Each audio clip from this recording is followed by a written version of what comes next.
Welcome back to coachingchief.com. Today we are going to look at a very important concept that is called the principle of moments.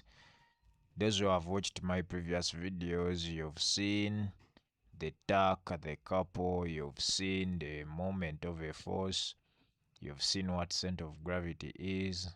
Now it's time to look at one of the most important principles in the discovery of physics. So let's start with a simple scenario where we're having two students who are sitting on a seesaw. You're seeing that one student is possibly lifted higher than the other. This could be because of some reason. Maybe one is heavier than the other, and maybe the distance from our turning point is different. So the question is, we're having a seesaw, but then let's assume one of these two boys is at 200 newtons force. So let's assume the lady with a red hair is the one which is having 200 newtons. So if this lady sits at a distance of 1 meter from the pivot, where should the other kid who is 100 newtons sit to balance the pivot?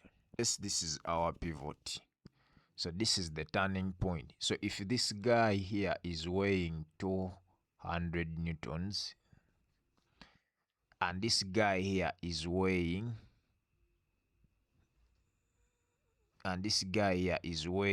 100 newtons.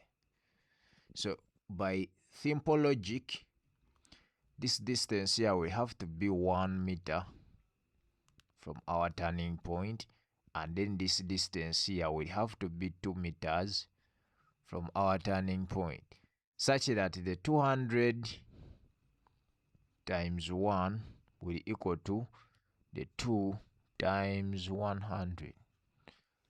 So in this system, in this situation here, our kids are going to sit comfortably on the seesaw when it is in a balancing position.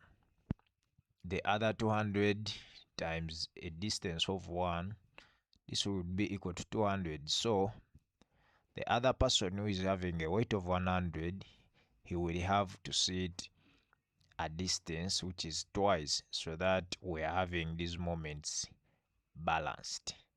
So for that system to be in a balance, the clockwise moments would be equal to the anti-clockwise moments, and that is what we call the principle of moments. If we have balance, if we need a system to be in balance, and what does balance mean? This is equilibrium. The moments in the clockwise have to balance the moments in the anti-clockwise.